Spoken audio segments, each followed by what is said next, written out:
What up, Pete? Oh, not too much. Oh man, dude. I had a long night, man. I had to stay up to do frickin' iron because I completely forgot the holiday shit. So I was like, dang it.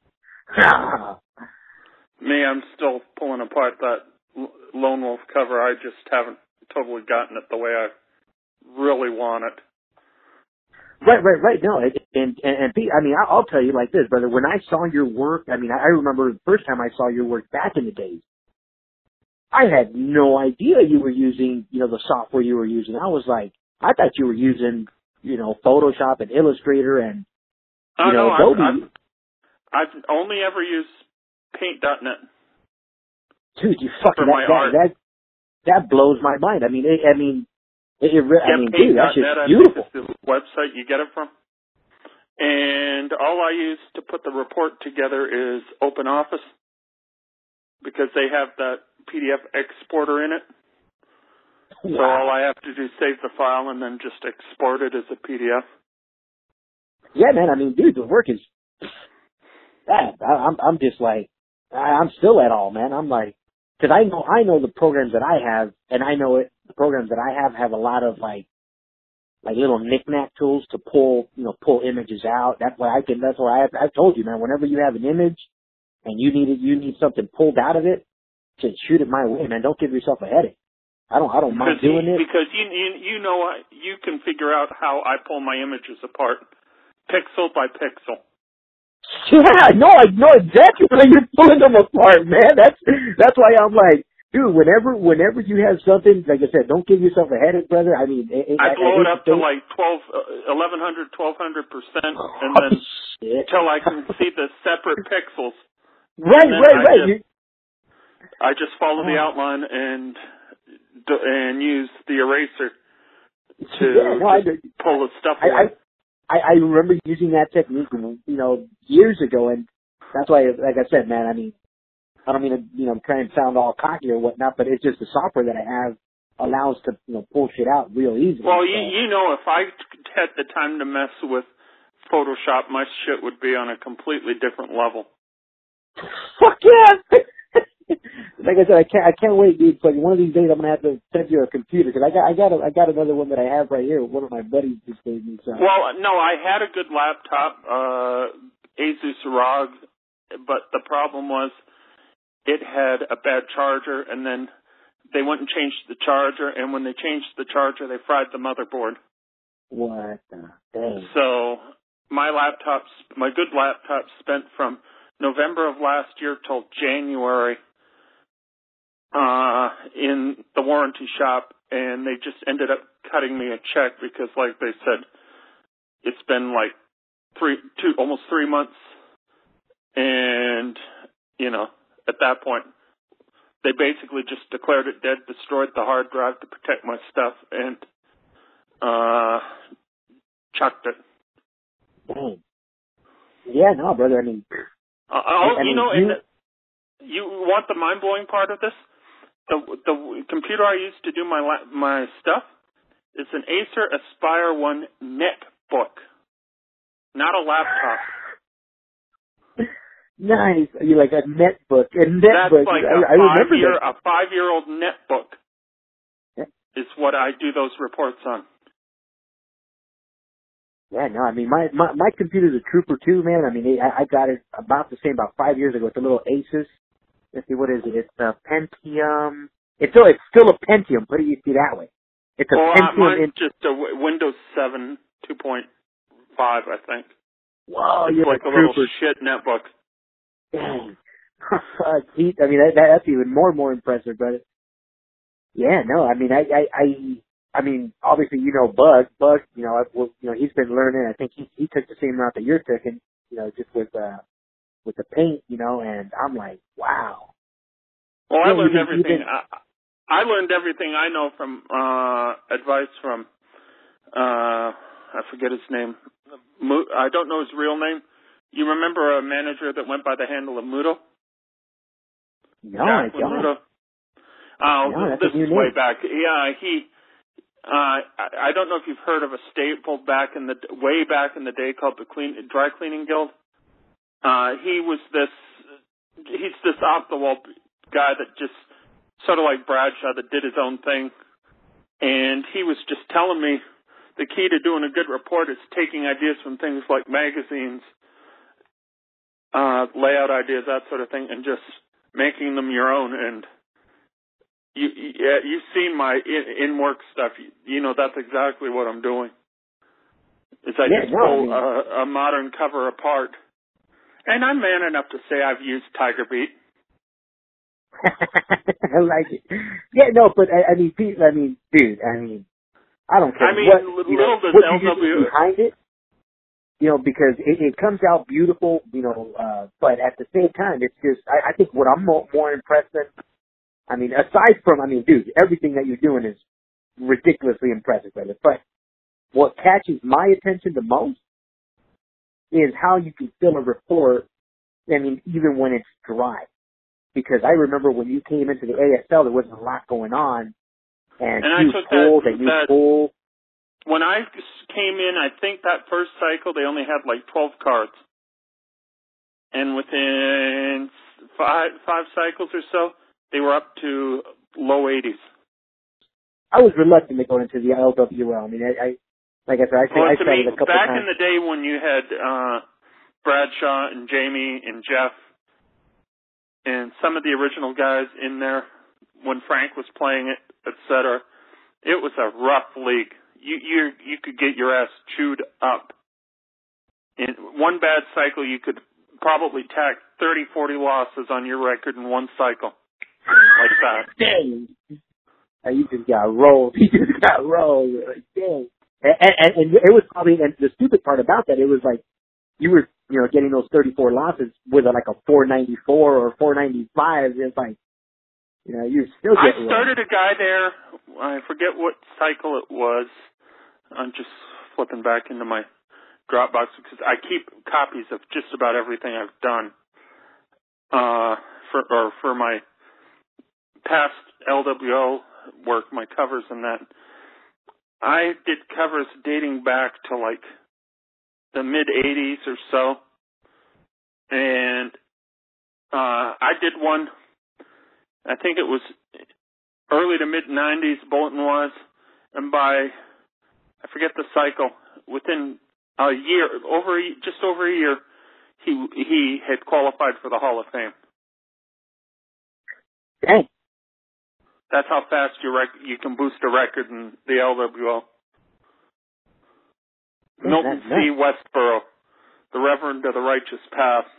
He was a riff on those guys that used to picket military funerals and stuff. Mm. Yeah, no, I mean, right now, I think we're entering that era of the match deal. I mean, have you ever seen so many match deals? I mean, you've been in the game a while. Well, I to be honest, I think you're getting to the point where you're starting to see the light at the end of the tunnel. Like, I wouldn't be surprised if the game basically shutters in the next couple of years or so. To be perfectly honest, I just don't see it lasting much longer. Just with the e-feds and everything else that's come around, you think? No, I think it's too much work.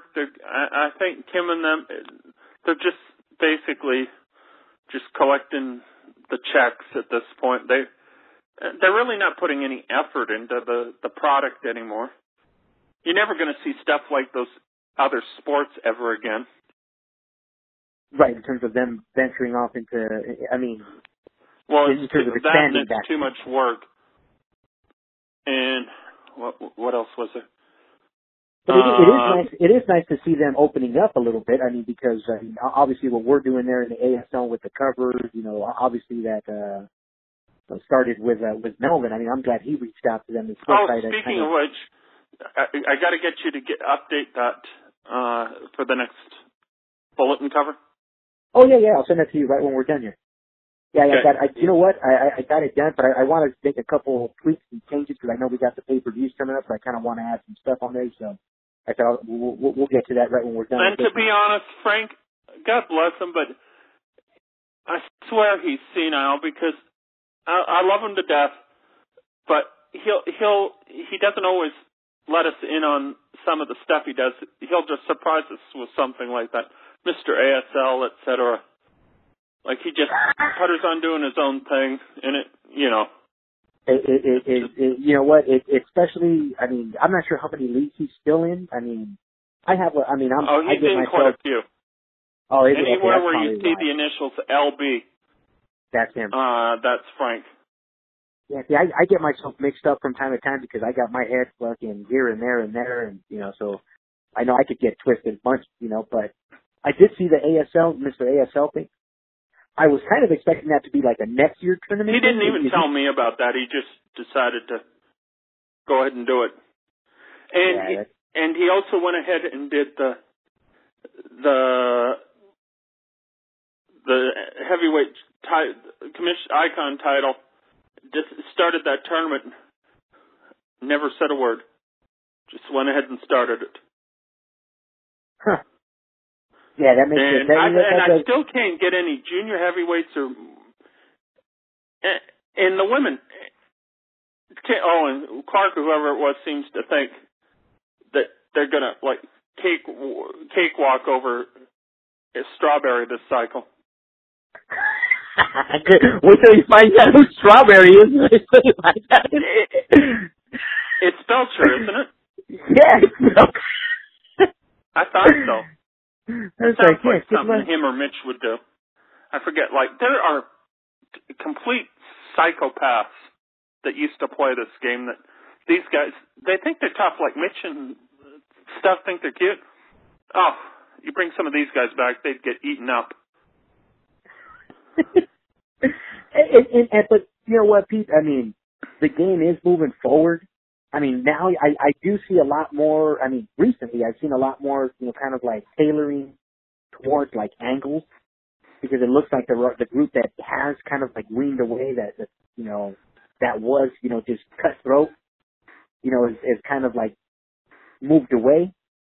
And this new group that's saying, I mean, it's slow burning. I mean, but you know, I'm still having a lot of fun with it, man. I'm working some great angles with these guys in the GNL. Like I said, I'm still working my angles with the guys in the SHL, with the guys in the ASL, with the guys in the BBL. So I'm still having a lot of fun with it. I know it's not as edgy and as cutthroat as it was from back in the days, but you know what? You know, times change, brother. I mean, I hope like the game one time I infiltrated a stable called CGT.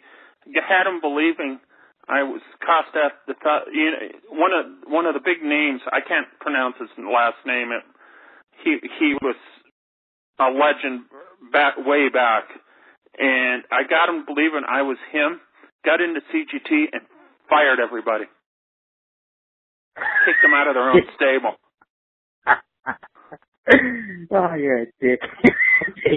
But you know what? That side of the game is harder now because everybody's, I guess everybody's out in the air because everybody knows who everybody is. So there isn't that many quote unquote, you know, catfish or anonymous, you know, managers out there anymore, you know. So, you know, like I said, who knows? Like I said, I'm trying to get everybody or as many people as I can on just to see, you know, their side. But it is interesting to hear that kind of stuff, man, because if you're going to bring it into the game, like I tell people, it's like, you know what, don't bring it into the game. If you bring it into the game, in my case, it's fair game. Like some are like, oh, but what if they took Hugh Suck and broke his, teeth? I'm like, so? It's, you know, it's like, if it happens, you know, I'll figure out how to get them some fucking implants or some shit, you know? It's like, oh, well, what is it? I'm like, dude, it's the game. It's like, just relax. Like, well, you know, Hugh Suck isn't a mad guy, you know, why are they, you know, I'm like, he's what do they call it? He's not a wrestler. It's like, he's just a manager. It's like, well, he's in the game. And if you bite him into the game, in my eyes, it's, you know, they're fair play, you know, watch out. Yeah, I still plan to introduce televised matches. I don't have a setup yet unless you know of a way to save the matches on the Xbox and export them from the Xbox somewhere and host them other than that. I can look them up because I know you can do like mini little clips, but I'll look up. I know you can tell them.